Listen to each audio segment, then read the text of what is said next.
마가복음 7장 24절에서 30절까지 제가 한 절, 여러분들이 한 절 이렇게 번갈아 가면서 읽도록 하겠습니다. 예수께서 일어나사 거기를 떠나 두로 지방으로 가서 한 집에 들어가 아무도 모르게 하시려 하나 숨길 수 없더라.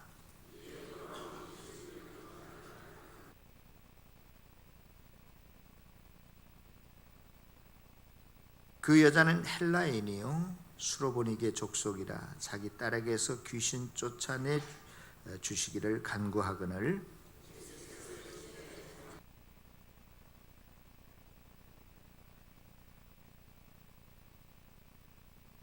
여자가 대답하여 이르되 주여 올소이다마는 상 아래 개들도 아이들이 먹던 부스러기를 먹나이다.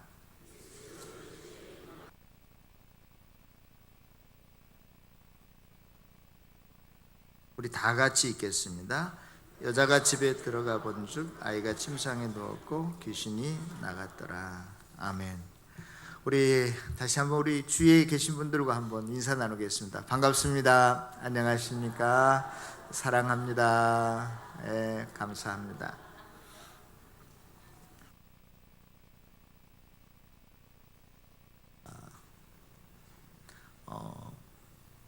여러 번 여러분들에게 말씀을 드렸는데요.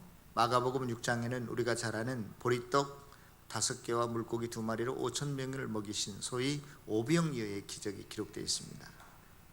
그리고 마가복음 8장에는 예수님께서 보리떡 7개와 또 물고기 2마리로 4,000명을 먹이신 칠병이어의 기적이 기록되어 있습니다. 그래서 이 오병이어와 그 칠병이어 떡 먹는 것에 대한 그 기적 사이에 몇 가지의 또 다른 사건들이 기록되어 있는데 그 중에 하나가 예수님께서 오병이어의 기적을 베푸시고 나서 바로 바다 위를 건너가셨어요. 그런데 그 바다 위를 건너가신 이유와 목적이 있습니다. 우리 한번 좀 찾아볼까요? 앞에 부분이니까 6장 52절에 보면 우리 다 같이 한번 읽어볼까요? 6장 52절에 예수님께서 바다 위를 건너가신 이유, 목적에 대해서 설명하고 있죠. 6장 52절 시작.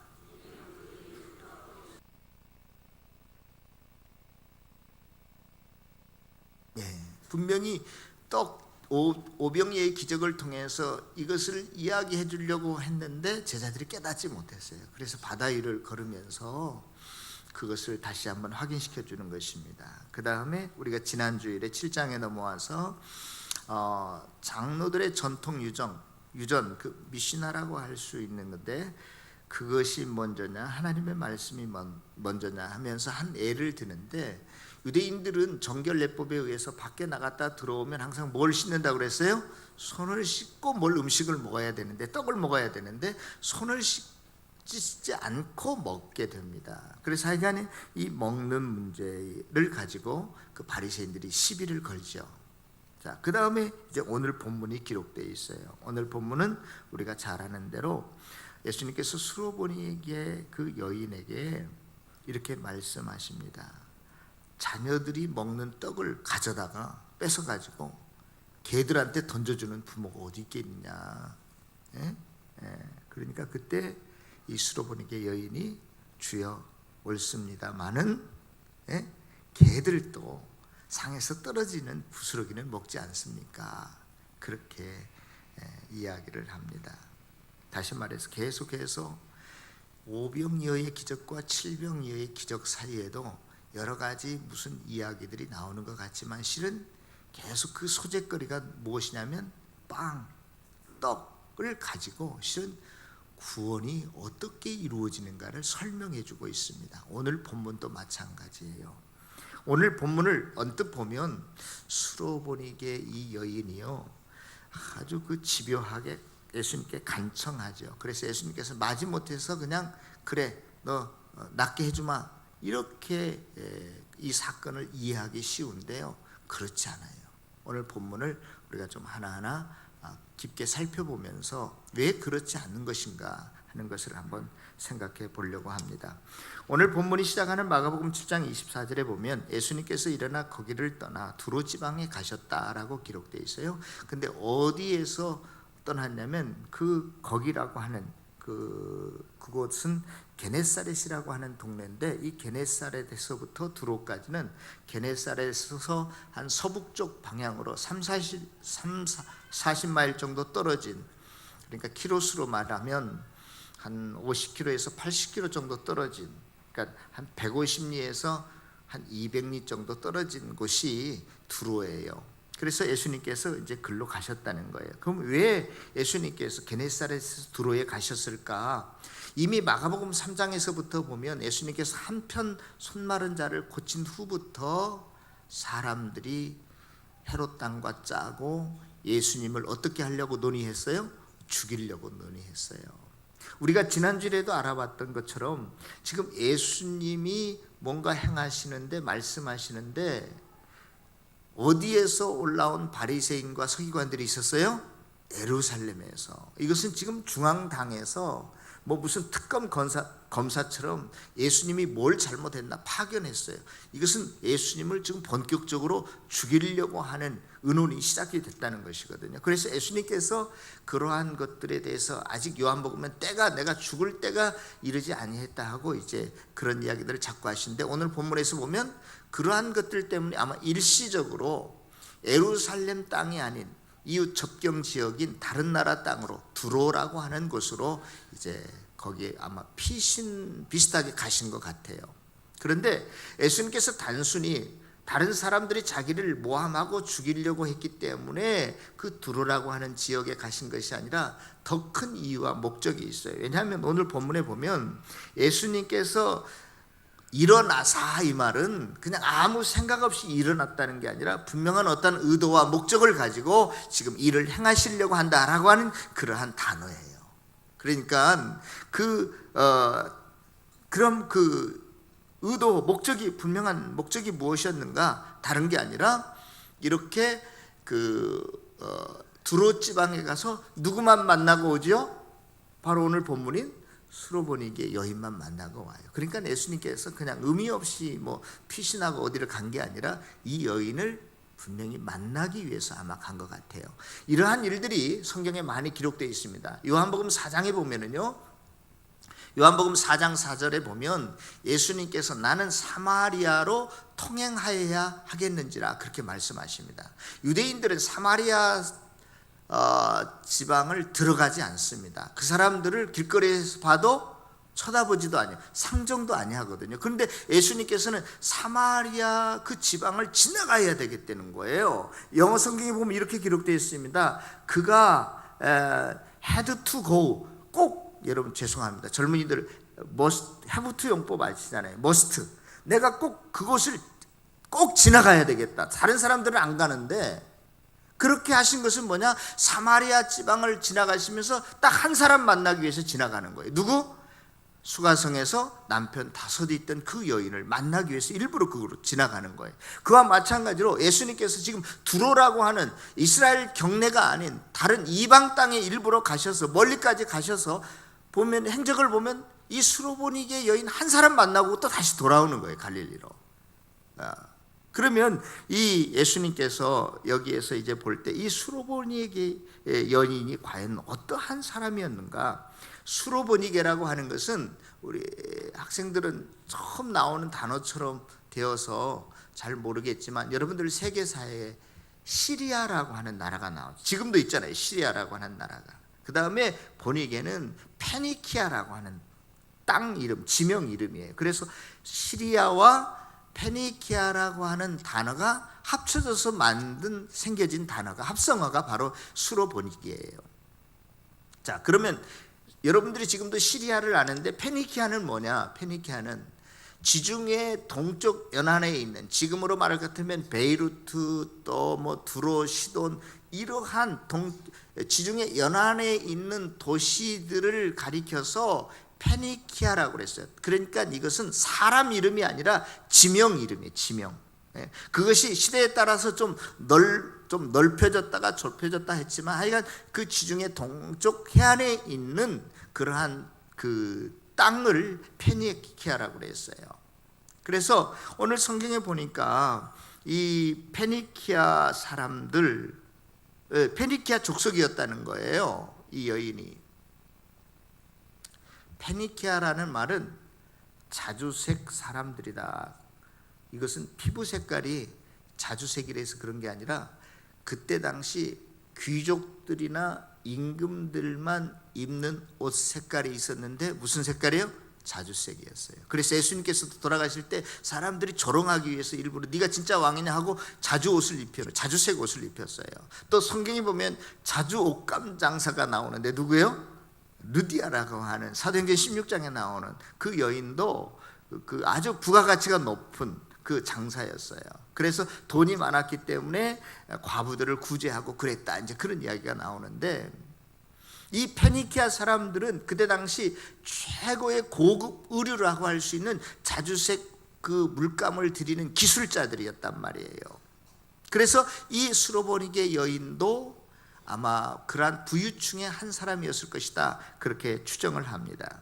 아무튼 그것을 이야기하려고 하는 게 아니라 오늘 본문에서 이 여자는 헬라인이요 수로보니게 족속이라고 한 것은 하나님의 백성이 아니라 이방 여인이었다, 이를 강조하기 위해서 지금 기록하고 있는 거예요. 다시 말해서 예수 앞에 올 수도 없는 여자였고 와서도 안 될 여자였다, 구원 얻을 수 없는 여자였다라고 하는 것을 지금 설명하기 위해서 이런 단어를 쓴 거예요. 그런데 예수님께서 그 여인을 만나십니다. 실은 예수님께서 그 두로의 어떤 일시적인 피신을 위해서 갔어요. 그런데 예수님에 대한 그러한 소문이 이스라엘 땅에만 퍼진 게 아니라 이미 접경지대 이웃 나라들에게도 많이 퍼졌어요. 그러니까 예수님께서 두로에 왔다는 소문을 두로 사람들도 많이 알고 있었어요. 그런데 그 많은 사람들 중에 예수님을 찾아간 사람은 딱 한 사람밖에 없습니다. 오늘 본문에 나오는 이 여인만 예수님 앞에, 예수님이 우리 동네에 왔다는 소식을 듣고 성경에 보니까 곧 즉시 예수님께 와서 발 아래 엎드렸다, 그렇게 말하고 있습니다. 이 본문 속에서 우리가 한 가지 교훈 얻을 것은 이런 거예요. 여러분들이 주님 앞에 나아가는 일은, 여러분들이 믿는 신앙은 행동하는 신앙이라야 돼요.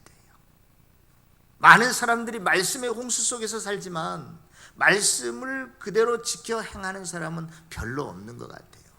내일 해야지, 뭐 다음 달부터 11조 해야지, 자꾸 해야 될 일을 어떻게 해요? 뒤로 미루잖아요.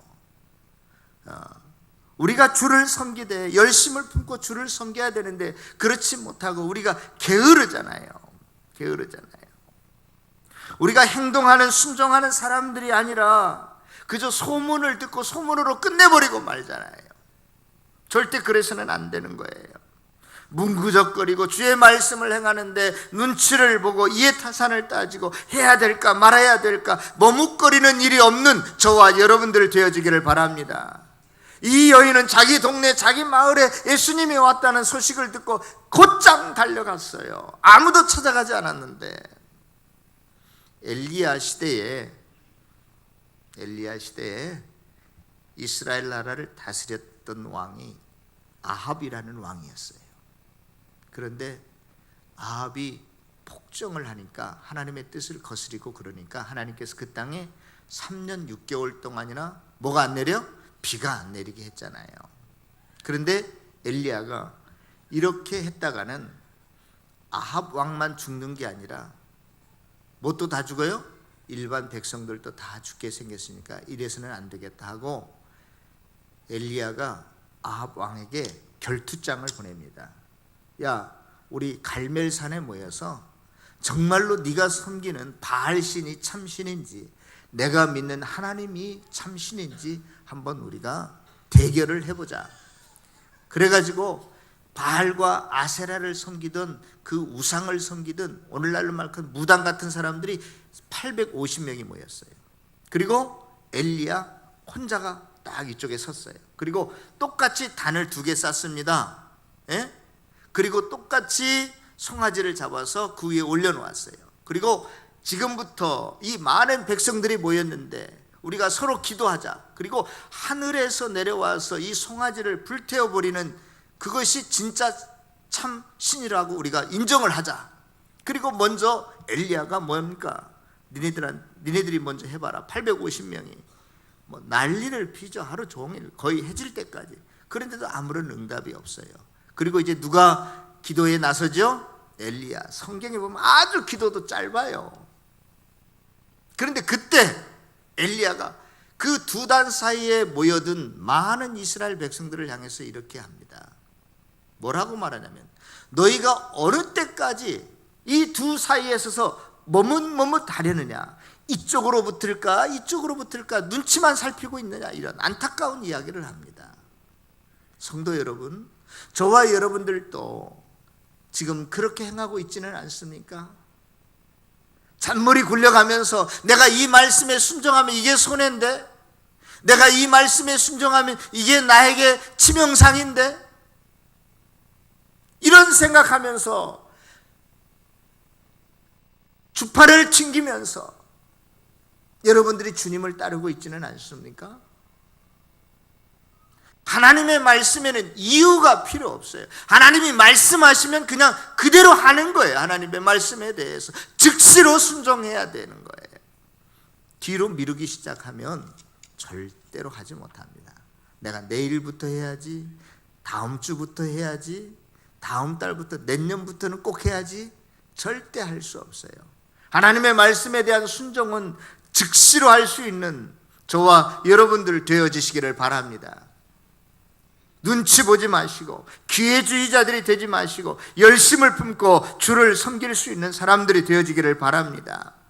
고린도후서 6장 2절에 이렇게 기록되어 있습니다. 지금이 곧 은혜 받을 만한 때요 보라, 지금은 구원의 날이로다. 지금 지나면 은혜가 다시 그 은혜가 나에게 올 수 없다는 거예요. 구원이 이루어지지 않는다는 거예요. 여러분들 흘러가 버린 강물은 다시 되돌아올 수 없는 것처럼 하나님의 은혜를 여러분들이 받기를 원한다면 그 말씀을 듣고 주님 앞에 더 가까이 나아가고 그 기회를 붙들 수 있는 저와 여러분들 되어지시기를 바랍니다.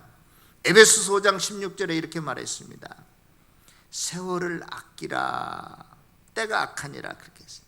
그런데 이 말도 아주 대표적으로 잘못 번역된 그러한 부분인데요, 원문에 보면 이런 거예요. 영어 성경이 훨씬 더 잘 번역된 것 같아요. 뭐냐면 너희들이 오는 기회를 놓치지 말고 붙잡아라, 그런 것이에요. 뭐 시간을 전략하라, 그러한 의미가 아니에요. 하나님께서 저와 여러분들을 부르시고 말씀을 통해서 이야기하실 때 S라고 그냥 여러분들이 거기에서 순종하라는 거예요. 하나님이 주시는 마음을 여러분들이 소멸하지 말라는 거예요. 그래야 우리의 믿음이 성장하고 하나님의 은혜와 복을 받게 되는 줄로 믿습니다. 수로보니게 여인도 마치 주님 앞에 나올 때 모든 걸 걸고 나온 것 같아요.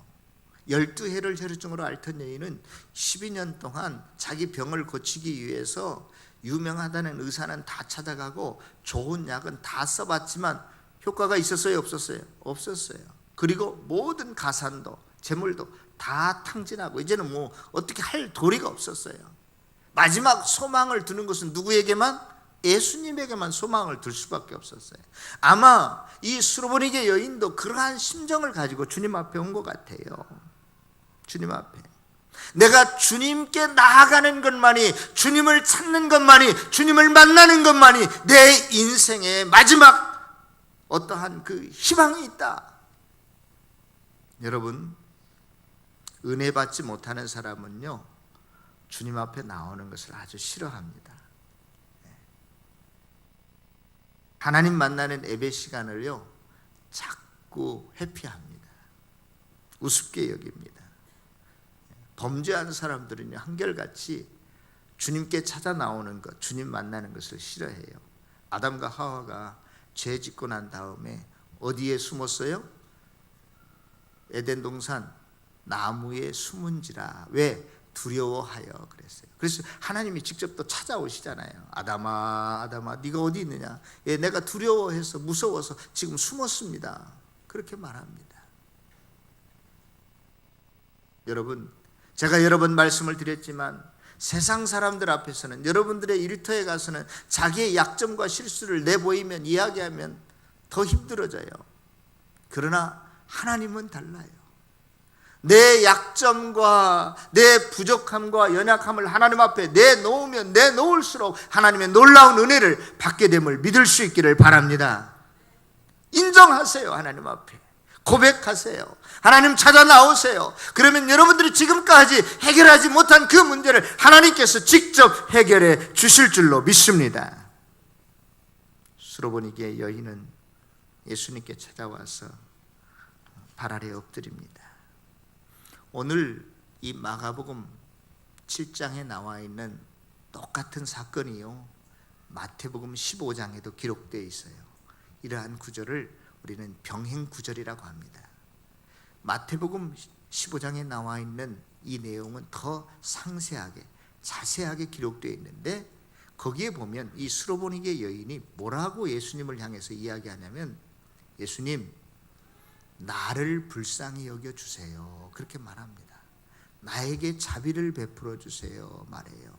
그러니까 예수님께서 중간에 야, 씨알데없는 소리 말아라 이런 식으로 이야기하니까 또 이 여인이 말하기를 나를 도와주세요 그렇게 말합니다. Help me라고 말해요. 예수님, 지금 내 딸이 죽게 생겼습니다. 내 딸이 귀신 들렸으니까 내 딸을 고쳐주세요 이렇게 말하지 않고, 이 여인은 누구를 불쌍히 여겨달라고? 나를. 누구를 도와달라고? 나를 도와달래, 나를. 여러분, 여러분들 주위에, 우리 교회에, 우리의 가정에, 내 인생의 일터에 좋지 않은 문제가 생겼습니까? 믿음이 없는 사람들은요, 그 문제의 원인이 누구 때문이에요? 다른 사람 때문에, 너 때문에. 그러나 우리 그리스도인들은 나쁜 것이, 부정적인 것이 있다 할지라도 그 책임을 내가 질 줄 아는 사람들이 되어야 됩니다. 믿습니까? 그 책임을 내가 걸머질 수 있는 사람들이 되어야 돼요. 저는 지난주일에 여러분들 다 뉴스를 접했겠지만, 누굽니까? 그 강기훈 씨라는 분이 24년 전에 유서 대필 사건이 조작되어 가지고 형을 다 받았습니다. 얼마나 마음이 썩었길래 그런 간암에 걸려서 마지막 재판정에도 나오지 못했습니다. 형기를 다 살고 나왔어요. 자기가 대필하지 않았는데 대필했다고 죄를 뒤집어 씌워가지고 24년 동안 몸과 마음이 완전히 무너졌습니다. 그리고 지난 주간에 24년 만에 무죄라고 판결이 대법원에서 났습니다. 그런데요, 그때 당시 그렇게 죄를 뒤집어 씌운 주임검사나 재판부나 법무부 장관이나 또 나라에서 그렇게 발표하니까 그대로 앵무새처럼 받아 쓴 언론이나 그 어느 누구도 미안하다, 죄송하다 말하는 사람이 하나도 없다는 거예요. 그렇게 억울한 삶을 24년 동안이나 살았는데, 그렇게 만든 사람들이 버젓이 살아있는데, 아니 그 사람들은 지금 출세 가도를 달리고 있는데 왜 그 사건을 어떻게 조사했길래 이렇게 됐습니까? 하도 오래돼서 기억이 안 난다. 나는 그냥 보고 라인만, 결제 라인만 있어서 사인만 해줬지 나는 그 사건이 뭔지 모른다. 다 이런 식이에요.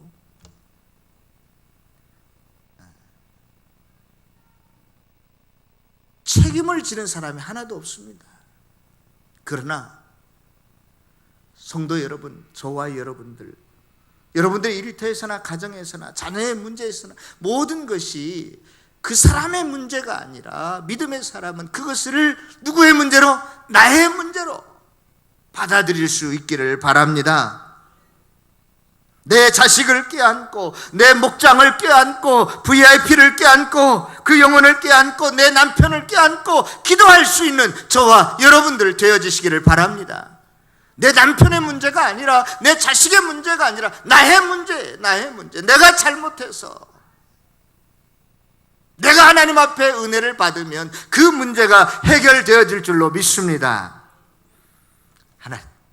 하나님께서는요, 나를 통해서 그 문제를 발견하시고 나를 통해서 그 문제를 해결하시기를 원하세요. 믿습니까? 네. 이 수로보니게 여인은 또 어떠한 사람이었냐면요, 이렇게 애걸복걸하는 이 여인을 향해서 예수님께서 뭐라고 말씀하시냐면, 나는 이스라엘 집에 잃어버린 양들을 위해서 왔지 다른 데로 보내짐을 받지 않았다. 내가 이방 땅에 와서 너 같은 사람 뭐 어떻게 뭘 고쳐주려고 온 거 아니야, 이런 식으로 말합니다. 그래도 간구하니까 이번엔 또 한술 더 떠가지고 뭐라고 말씀하시죠? 내 자식들이 먹는 그 상에서 그걸 뺏어가지고 개들한테 던지는 부모가 없어. 그런 사람이 어디 있겠느냐 말이야. 지금 면전에 놓고 이 수로보니게 여인을 뭐 취급하는 거예요? 개 취급하는 거잖아요. 실은 이게 뭐 이렇게 예수님이 쌍욕을 할 수 있을까, 그렇게 생각을 할 수도 있지만은 주석가들은 이렇게 말합니다. 그 당시 유대인들은 모든 이방인들을, 구원받지 못하는 사람들을 그냥 개라고 이렇게 여겼기 때문에 이렇게 표현한 것뿐이다, 이렇게도 순하게 해석을 하는데, 아무튼 면박을 주는 거죠. 여인을 향해서. 얼마나 싸늘하고 냉담한 반응을 보이는지 모릅니다. 여러분, 이러한 일이 있을 때 우리는 어떻게 해야 할까요? 우리에게 계속 시련이 오고 고난이 오고 어려움이 있을 때, 해결하지 못하는 문제가 있을 때 어떻게 해야 할까요? 어떻게 해야 할까요? 예수님께서 정말로 이 여인을 무시하고 폄하해서 이런 말씀을 저는 했다고 생각이 안 들어요. 우리에게 때로는 주님께서 냉담한 것 같고 싸늘한 반응을 보이는 것 같고 우리의 고통을 돌아보지 않는 것 같지만, 그것을 통해서 하나님께서는 우리를 더 성장시키기를 원하시고 믿음이 튼튼해지기를 원하십니다. 믿습니까? 그래서 성경에 보니까 시험이라고 하는 게 두 가지 종류가 나오더라고요. 하나는 뭐냐면 하나님이 저와 여러분들에게, 그의 자녀들에게 주는 시험이 있어요. 똑같이 어려운 건 마찬가지예요. 그러나 그 시험을 통해서 믿음의 자녀들의 믿음이 더 성장하기를 원하는 그러한 목적이 있습니다. 지금은 힘들지만 이 과정을 통과한 후에는 욥처럼 내가 예전엔 귀로만 듣던 하나님을 이제는 눈으로 보는 것 같습니다, 이렇게 성숙시켜가는 하나의 과정이, 시험이 있어요. 또 다른 시험이 하나 있는데, 그 시험은 뭐냐? 마귀 사탄이 주는 시험이 있어요. 똑같이 어렵습니다. 그런데 이것은 우리의 믿음을 성장시키려고 하는 게 아니라 우리를 어떻게 하면 거꾸러뜨리고 망하고 죽이게 하려고 사탄이 우리에게 오는 시험이 있어요. 그런데 예수님께서 지금 이 수로보니게 여인을 향해서 이렇게 싸늘한 냉담한 반응을 보이시고 마치 그를 무시하는 것 같은 것은 그의 믿음이 더 성숙해 가기를 원해서 이러한 의도를 가지고 그렇게 반응하셨던 것 같아요. 그런데요, 이 여인의 또 반응을 봅시다. 이 여인이 뭐라고 하냐면, 얘라 모르겠다 그냥 관두고 화내고 나간 게 아니라 뭐라고 말하죠? 주여라고 말합니다. 뭐라고 말한다고요? 먼저 마가복음에서 처음 등장하는 단어입니다. 그래서 바리새인들은 이 마가복음을 불온문서다 그래. 불온문서. 아니, 개 같은 여자가 예수님을 향해서 주여라고 한다니, 예수님의 제자들도 있고 좋은 사람, 믿음의 사람들도 있는데 그 사람의 입술을 통해서 최초로 예수님을 향해서 주여라고 고백해야 되는데 엉뚱한 사람이 나와서 그렇게 했다는 거예요, 처음으로 마가복음. 그래서 이 마가복음 자체에 신빙성을 두지 않아요, 어떤 신학자들은. 그런데 이 여인이 주여 그렇게 말합니다. 최초로 하나님 나의 구주시다는 거예요. 예수님의 아들, 하나님의 아들이 예수님이시다는 걸 인정하는 거예요. 그 당시 황제에게나 붙였던 칭호를 이 여인을 통해서 고백하게 하는 거예요. 그리고 뭐라고 말하죠? 옳습니다마는, 옳습니다, 인정하는 거예요. 굉장히 겸손한 여인, 지혜로운 여인이기도 했고 겸손한 여인이었던 것 같아요. 우리가 하나님께 은혜를 받을 수 있는 비결 중에 하나는 겸손하고 낮아지는 거예요. 베드로전서 5장 5절에 보면 하나님께서는 교만한 자를 대적하시되 겸손한 자에게는 무엇을 베푸신다? 은혜를 베푸신다 그랬어요. 여러분들이 하나님 앞에 은혜를 받으려면 겸손하셔야 됩니다. 겸손하셔야 돼요. 요즘은 무슨 자신감, 무슨 자존감, 무슨 프라이드 긍지 이런 것이 있어야 교육의 효과도 있고 그런 이야기 많이 하는데요. 여러분들이 교육의 현장에서는 그런지 모르지만 하나님 앞에서는 낮은 사람이 돼야 돼요. 실은 인간들 앞에서도 우리가 어떻게 해요? 그리스도인으로서 낮은 사람 종이 되어야 됩니다. 하나님 앞에서 저와 여러분들이 겸손해져야지. 예? 그 자존심, 무슨 자존감 이런 거 내려놓아야지. 그걸 주장하는 사람은 참 어리석은 사람이에요. 미련한 사람이에요. 오늘 이 여인은 예수님이 너 개야? 라고 이야기했을 때 주여 어떻게 해요? 옳습니다가 아니라 그 뒤에 또 중요해요. 옳습니다만은 S라고 해놓고 뒤에는 but 그러나 그렇게 말하고 있어요. 개들도 상에서 떨어지는 무엇을 먹습니다? 부스러기 떡을 먹지 않습니까? 그런 이야기. 이걸 보면은요, 이 똑같은 병행 구절이 마태복음에도 나타나 있는데 오늘 마가복음에서 이 말이 그렇게 되어 있지만 마태복음에서는 예수님께서 이 지금 고백을 하는 여인에게 내 믿음이 크도다 그랬어요. 믿음이라고 분명하게 이야기를 하고 있어요. 이 수로보니게 여인은 이 조그만한 떡, 쓰레기 같은 떡, 먹다 남은 버려진 떡이라 할지라도 이 떡은 하늘에서 내려온 떡인 줄을 알았어요. 생명의 떡인 줄을 알았어요. 그 믿음을 가졌어요. 그래서 이 여인은 조그만한 부스러기 하나만 먹어도 내가 나을 줄을, 영생 얻을 줄을, 구원 얻을 줄을 믿었어요. 할렐루야. 사랑하는 성도 여러분, 고린도후서 1장에 보면 그렇게 말하고 있습니다. 하나님께서 너희들의 부르심을 보라. 너희들 중에 지혜로운 자, 능력이 있는 자, 문벌이 있는 자가, 학식이 많은 자가, 뛰어난 자가, 스펙이 좋은 자가 얼마나 되는가 한번 보라. 없다는 거예요, 거의. 그러면서 주님께서 하시는 말씀이 있어요.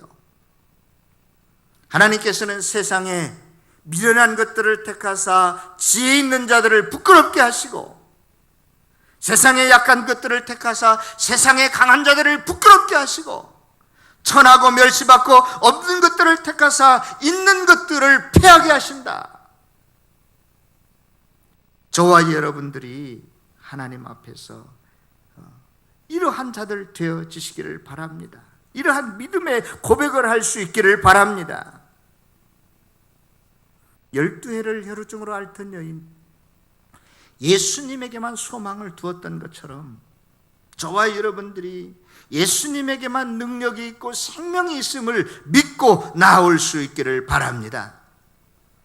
지금까지는 유대인들이나 이방인들 스스로가 영생의 떡은 누구만 먹을 수 있어요?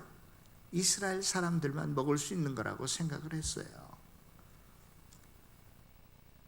정결 내식을, 손 씻고 음식을 먹는 사람들만 죄를 안 짓는다고 생각했어요. 이스라엘 땅에 사는 사람들만 생명의 떡을 먹을 수 있다고 생각했어요. 그런데 오늘 본문은 예수 앞에 나올 수도 없고 나와서도 안 되는 이 이방 여인, 수로보니의 여인이, 은혜 받지 못할 사람이, 구원에서 제외된 사람이 예수 앞에 믿음을 가지고 나왔을 때 그도 영생의 떡을 먹을 수 있고 구원받을 수 있다는 사실을 저와 여러분들에게 말씀하고 있습니다. 혹시 이 중에 나는 믿음이 없어, 뭐가 없어, 부족해, 죄를 많이 지었어, 별 볼 일 없는 사람이야 라고 자기 자신을 스스로 낮추고 업신여기고 절망하고 힘들어하는 사람이 있습니까? 주님 앞에 나오기만 하세요. 내가 주님 앞에 나왔습니다. 주님, 나 이러한 어려운 문제 있습니다. 내 자식에게도, 내 남편에게도 말 못하는, 내 친한 친구에게도 털어놓을 수 없는 이러한 문제들 주님 아시지요? 주님, 내 죄가 있다면 용서해 주시고 나를 도와주세요. 주님, 나에게 생명의 떡을 주세요. 나를 하나님의 자녀로 만들어 주세요. 은혜를 더하여 주세요. 주님 앞에 간구하시면 하나님의 은혜가 임하는 이 시간 되어질 줄로 믿습니다. 하나님의 은혜 속에서 하나님을 만나고 하나님 앞에 영광 돌리고 살아가는 성도들이 다 되어지시기를 다시 한번 주의 이름으로 축원합니다. 기도.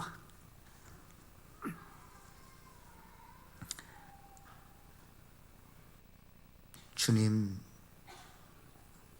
언제 어디서나 주님이 계신 곳에, 주님의 말씀이 있고 주님을 예배하는 곳에 가장 먼저 달려가는, 주님의 음성을 듣고 가장 먼저 행동하는, 순종하는 내가 되게 도와 주시옵소서. 주님, 이 모든 문제가 힘든 문제가